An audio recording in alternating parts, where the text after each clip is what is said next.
Dialogando con el Padre Raúl Sánchez.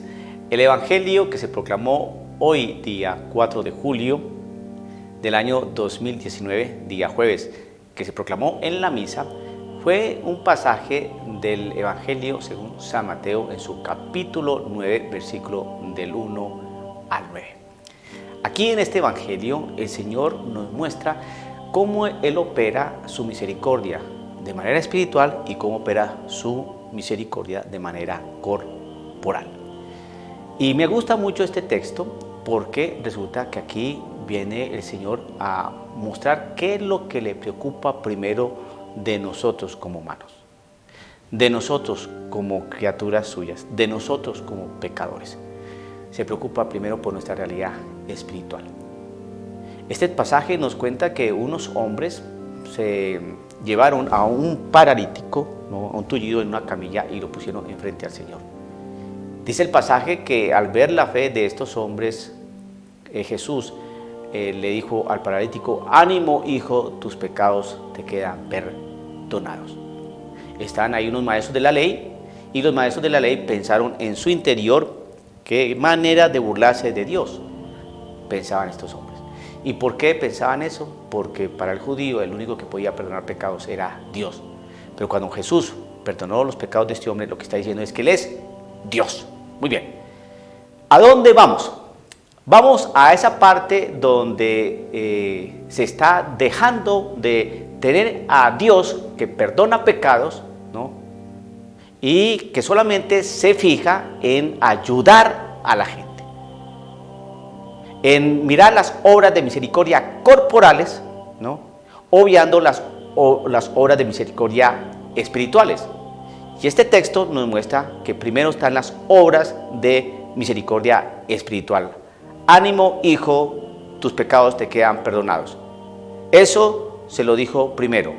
Después, ¿qué le dijo? Lo segundo fue lo siguiente. Entonces dijo el paralítico: levántate, toma tu camilla y vete a casa. Y el paralítico se levantó y se fue a su casa. Entonces, cuando se hace énfasis simplemente en que hay que hacer obras de misericordia, de darle la casa a de llevarle la ropa acá, pues sí, eso es muy interesante. Pero primero lo espiritual, porque así lo enseña nuestro Señor Jesucristo. Vamos a mirar. No se preocupen por lo que han de comer, por lo que han de vestir, dónde han de vivir. Preocúpense primero por el reino de Dios y su justicia, y esas cosas vendrán por añadidura. Otro texto dice: no se preocupen por las cosas de aquí de la tierra, preocúpense primero por las cosas del reino de los cielos. Otra palabra dice el Señor: es que yo no he venido por los justos, sino por los pecadores, porque los sanos no necesitan enfermo. Y yo soy como un buen pastor que vengo aquí por la oveja que se descarría. Por eso hay más alegría en el cielo por un pecador que se arrepiente que por 99 justos. Entonces, esa parte no la podemos quitar del Evangelio. ¿Obras de misericordia corporales? Claro que sí. Pero primero las espirituales. Primero, ¿por qué? Porque yo le estoy diciendo, no, porque la palabra del Señor así lo dice. Ahora bien, lo que pasa es que la gente hoy en día dice que no tiene pecado, sino que simplemente comete errores, equivocaciones, somos humanos, somos débiles, ¿qué podemos hacer? Pero resulta que nuestro Señor Jesucristo vino aquí, fue por el perdón de los pecados. ¿Cuáles pecados? Ese pecado que tiene su inicio con Adán y Eva, a nosotros nos salpica y nos duele y nos daña, son las consecuencias de ese pecado cometidos por estos primeros hombres. Y eso es lo que el Señor viene a destruir, a acabar ese pecado para que se acaben en nosotros esas consecuencias y tener una vida con Él. Pero para iniciar ese camino con Él hay que pedir perdón para que Él nos perdone. El Señor, ¿por qué le perdonó los pecados a este hombre? El tullido no dijo nada. El tullido no sabemos si llegó allá a las fuerzas porque no se podía mover. Lo que sí sabemos es que por la fe que Jesús vio en estos hombres, Él le perdonó los pecados. Algo vio el Señor allí, algo vio en ese hombre, en ese tullido, algo vio en sus amigos que lo llevaron allí. Por eso empezó, por esa obra de misericordia inicial, el perdón de los pecados. Si Jesucristo no vino por el perdón de los pecados, entonces ¿a qué vino? Si Jesucristo murió en la cruz, no por el perdón de los pecados, entonces ¿por qué murió en la cruz? No, murió por nosotros, por nuestros pecados, vino aquí por nosotros, por nuestros pecados, para el perdón de nuestros pecados, y murió en la cruz fue por el perdón de nuestros pecados. Pero si solamente cometemos errores y deficiencias humanas, entonces ¿para qué vino Cristo Jesús? Jesucristo no vino aquí a sanar una deficiencia humana, a sanar una debilidad humana, no vino a perdonar nuestros pecados. Pero esa palabra, por favor, Padrecito, no mencione esa palabra pecado. Eso hoy en día no es de buen recibo. Hable de la misericordia del Señor, de la acogida del Señor, del bienestar del Señor, de cómo el Señor nos ama y está entre nosotros. Pero esas cuestiones de pecado, eso no, hoy eso no opera, Padrecito. Cambie el discurso. Lo siento, lo siento, lo siento. No lo va a cambiar porque eso no lo dice la palabra del Señor. La palabra del Señor dice totalmente lo contrario. Arrepiéntanse y crean en el Evangelio. Conviértanse de su pecado. Eso sí es palabra del Señor. Lo que nos están enseñando hoy en día no es del Señor. Entonces nos quieren embaunar, ¿no?, con la cuestión de la misericordia, pero por ahí también les falla, porque primero son las obras de misericordia espirituales y después las corporales. ¿Ve? Hasta les falla eso. Vamos a mirar. Resulta que hoy la gente no tiene pecado. Hombre, llevas 10 años viviendo con esta nueva mujer, tú estás casado por la Iglesia Católica. Sí, pero ¿qué puedo hacer? No funcionó mi matrimonio. Sí, pero no solucionaste ni siquiera tu primer matrimonio, ni buscaste una nulidad matrimonial, ni nada. Quedó una inocente, porque tú fue que te fuiste de la casa. Y ahora tienes otra mujer. Bueno, sí, pero ahorita no, ahorita estoy bien y estoy yendo a la iglesia y voy caminando. Pero, por favor, pero estás en adulterio. Padrecito, no le diga que anda en adulterio, por favor, esa palabra no cae bien hoy. Sea misericordioso, dígale que está en una situación irregular, eso suena mejor. Tenga misericordia, Padre, un poquitico de caridad, ¿sí? Pero es que ese hombre vive en adulterio, y la parte inocente que tenga misericordia, y la inocente no vamos a tener misericordia con la inocente. Aquí estamos hablando de esta pareja. La realidad objetiva es adulterio. Sí, la realidad objetiva es adulterio, pero entienda que la realidad subjetiva hay que analizarla y a través de un discernimiento y en compañía con un sacerdote o el obispo, pues se empiezan a aclarar a ver si la parte subjetiva lo pueden llevar a comprender a uno que sí pueden comulgar, pueden acercarse a los sacramentos. Hay que ser misericordioso y por favor, Padrecito, sea un poquitico como más tranquilo y no utilice esas palabras que son tan ofensivas. No diga adulterio, diga relaciones irregulares. Pero es que el Señor en su palabra dice, en su capítulo 19 de San Mateo, dice que se casa, se divorcia, se vuelve a casar, comete adulterio. ¿Qué hacemos con esa palabra? Entienda, son los contextos culturales, sociales de aquella época, pero hoy las cosas han cambiado. Pero lo dijo nuestro Señor Jesucristo, y Él es Dios y Él no se equivoca. Sí, pero entienda que el geógrafo, tal vez, ay Dios santo, y en realidad. Esos muchachos que tienen 17 y 18 años, están en la escuela, están en high school y están fornicando. Padre, por favor, mira, ¿sabe qué? No utilice esa palabra de fornicar. Eso es muy feo. Diga situación irregular. ¿Ve? Ahora bien, no es que estén pecando. Por favor, están fornicando. Entonces, ¿cómo llamamos a eso? Padre, acuérdese, situación irregular, no diga eso de fornicar. Pero la palabra del Señor lo dice, entienda, la Biblia dice muchas cosas, pero hay cosas que se pueden manejar y cambiar. Por favor, entienda, hay que mirar la parte pastoral. Bueno, están fornicando. Mire, Padre, lo que pasa es que entienda que son muchachos, tienen sus pulsiones sexuales allí, están explorando su cuerpo, ¿no? Sí, pero se pueden dañar su vida, pueden traer al mundo un hijo. Están tomando pastillas anticonceptivas, que es una serie de hormonas que están explotando ese primer cigoto, que ya es vida humana. Sí, pero entienda, por favor, hay que comprenderlos con un poco de diálogo. Además hay que escuchar a los jóvenes.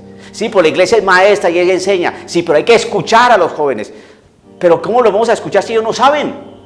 Ellos pueden preguntar, pero es que escuchar a los jóvenes es que vamos a hacer lo que ellos digan. La iglesia es madre y maestra y hay que enseñar y los escuchamos. ¿Qué es lo que escuchamos? que vale a esta edad, porque están explorando su cuerpo, porque son jóvenes, porque las pulsiones, la libido está allí a flor de piel y necesitan conocer, experimentar. Y si se acompaña, entonces la relación sexual se puede admitir antes del matrimonio, porque hay que escuchar al joven. Roberto y Andrés tienen relaciones íntimas, son homosexuales. No vamos a ir en contra de su inclinación, no vamos a ir en contra de su orientación, porque eso sí es faltar a la misericordia, pero sí están cometiendo pecado, están realizando actos en contra de natura. En los numerales 2357, 2358 y 2359 del Catecismo de la Iglesia Católica lo expresa claramente que son actos intrínsecamente desordenados. Ay, Padrecito, por favor, hay muchas cosas que hay que mirar y evaluar en el Catecismo de la Iglesia Católica, pero es el magisterio y es la doctrina. Entienda, Padre, una cosa es la doctrina y otra cosa es la realidad pastoral. Entienda, hoy estamos en un tiempo moderno donde la misericordia nos invita a nosotros a analizar y hacer profundos discernimientos sobre los casos concretos para no entrar a determinar y ser inquisidores, no, y juzgar. Señora, perdón, usted es la coordinadora de aquí de la liturgia de la parroquia. Hágame el favor y no vuelva a gritarle a la gente como la grita, ni a tratarla como si fueran sus sirvientes. ¡No me juzgue! Señora, no le estoy juzgando, estoy aquí cara a cara con usted, en silencio y en privado, haciéndole una corrección fraterna. Eso es juzgar. ¡Usted me está juzgando, Padre! ¡Usted me está juzgando! ¿Dónde estudió usted? Usted es una persona de misericordia. Es que hoy no se puede hablar, o es que hoy no se puede hablar.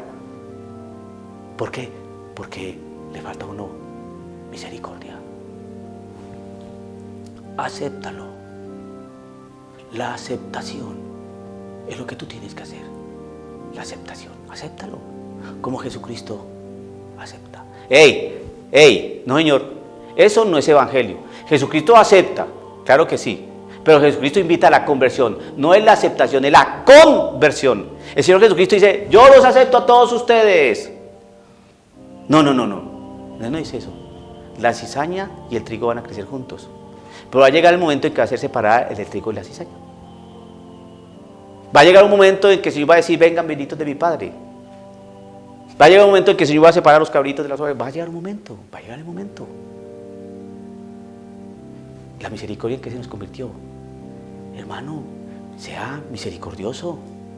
Hay que darle de comer a este niño, y hay que vestir a este joven, y hay que darle casa a este pobre, porque para eso vino el Señor. No, el Señor no vino para eso, no, el Señor vino a perdonar nuestros pecados. Para eso sí vino el Señor. Para eso vino. ¿Y cómo el Señor perdona los pecados? Fácil. Nos lo dice el último versículo de este texto del Evangelio de San Mateo, capítulo 9, del 1 al 8, y qué dice, y lo complementamos con lo que dice otro texto, pero de otro evangelio según San Juan, capítulo 20, versículo 19. Mire lo que dice este versículo 8 de este capítulo 9 de San Mateo. La gente al ver esto, ¿al ver qué? Lo siguiente, ¿qué es más fácil? ¿Qué es más fácil decir? Tus pecados te son perdonados, o levántate y anda. Sepan pues que el Hijo del Hombre tiene autoridad en la tierra para perdonar pecados. Entonces dijo al paralítico: levántate, toma tu camilla y vete a casa. Y el paralítico se levantó y se fue a su casa. La gente al ver esto quedó muy impresionada y alabó a Dios por haber dado tal poder a los hombres de sanar y de perdonar pecados. Le dio autoridad a los hombres. La gente no quedó asombrada por lo que vio hacer a Jesús. No, eso no dice el texto. La gente quedó muy impresionada y alabó a Dios por haber dado tal poder a los hombres. Y eso donde se ratifica Evangelio según San Juan capítulo 20 versículo 19, cuando el Señor dice: mi paz les doy. Y así como mi Padre me envió, yo los envío a ustedes, y sopló sobre ellos el Espíritu Santo, y les digo: a todos aquellos que perdonen los pecados les quedan perdonados, y a los que se los retengan le quedan sin perdonar. Y por eso el sacerdote, por la fuerza del Espíritu Santo que le fue dada, Porque el Señor le dio a uno el Espíritu Santo para que uno pudiera perdonar pecados, porque el Señor le dio la autoridad. Dice aquí, se me ha dado toda la autoridad. Sepan pues que el Hijo del Hombre tiene autoridad en la tierra para perdonar pecados. ¿Y cómo el Señor sigue perdonando los pecados? En su iglesia, a través del sacerdote. ¿Por qué? Porque está instituyendo ese sacramento en el Evangelio según San Juan, capítulo 20, versículo 19. Y a aquellos que les perdonen los pecados les quedan sin perdonar. A aquellos que les perdonen los pecados quedan perdonados. Y a aquellos que no se los perdone les quedan sin perdonar. Pero antes sopló sobre ellos el Espíritu Santo. Y eso es lo que uno hace. Uno perdona los pecados en el nombre de Cristo Jesús en su iglesia. Porque el Señor vino a reconciliar al mundo. Por eso el Señor nos invita a pedir perdón por nuestros pecados. Por eso el Señor nos invita a la conversión. Yo tampoco te condeno. Te iban a apedrear, yo no te condeno, ni tampoco te lanzo piedras. Pero no vuelvas a pecar. Pero si hoy la gente no peca, sino que se equivoca, comete errores, entonces cuénteme, querido hermano, ¿para qué Jesucristo vino aquí a la tierra y murió en una cruz? Cuénteme. Dialogando con el padre Raúl Sánchez.